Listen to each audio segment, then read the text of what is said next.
Zondo fires Chawekazi and Hlathi. Hi, welcome to my channel. Here's an update on Inimba. So, Tumega is questioning Hlathi about his whereabouts. Noguti, yes, you're sleeping with someone. Who is this person?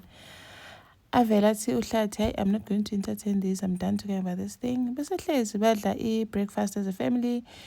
Hlathi and Chawekazi both get emails from HR asking them to go to meetings.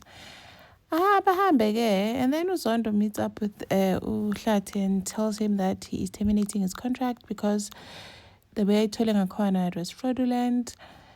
Hlathi tries to beg with how we can make things out. At Zondo, don't beg, it's gonna look desperate. On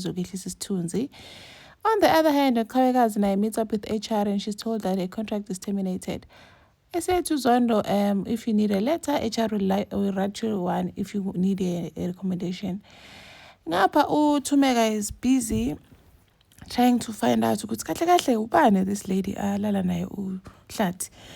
Afika yomngane wakhe athi hey wena they tried to talk athi yena she's going to sleep kwaZoleka. Athi dog, you can't be sleeping kwaZoleka, tata ikhule yandlu, I'll be fine. Chawekazi goes to see her mom and they have a moment. Umawakhe uZoleka promises her that she'll get her job back. And then Tumega arrives kwaZoleka and finds Chawekazi there saying that she's also sleeping over. Atumakhulu, please go see uZoleka and tell her that you're sleeping here. Tumega gets to Zoleka's room and sees ibhandi likaHlathi. Wow.